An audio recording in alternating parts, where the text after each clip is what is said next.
Ya, taila mole fafsit. Ya wa uye ke mingi u la ngonga la wala fia nanga o skai mua le wa o kai ka ia se afu so sa mua ko nga kalong fa pe Pacific. Ya mo yang o kalong Pacific lo ha mane lua fa su fiku o lua fa mal fiku o ke de kai ka ia ke minga lo ke kalo se voi sa kai ka ya de o kai ka ia le mako au mi kausa. Ya la ngonga fia. O me fia loko mori vai whai ngai au so ma nga kai ko whawhingi mako au o le whaalongo me ko whakuai se de o le masisi venga le de fia so whakunga pe o a whai an me ke whako whai o lango nga fia nga re kia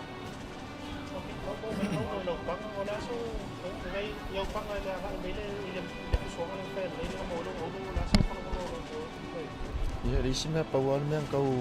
wharewe lo kaping pengang o lo mai awangan mea o lo kaping pengang o lo mai le nga whare kongu ale pauan mea fia ai o whakasi mea di ia umo kaping pengang o i mana mui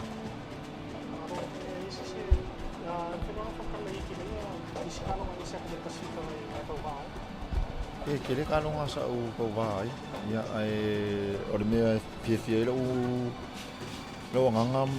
i le melo makaro makumaingi sa ba e ave ese mai ma o i polu per mene ma ke mai le faingo mako ya de nga kaile au kapua i langolango fo i au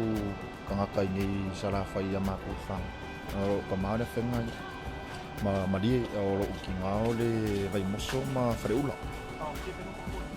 ruai ba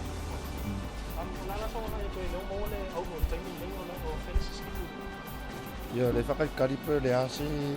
siskalunga i rumai ai ko kampai ko susu ava ngoi pe mo se vang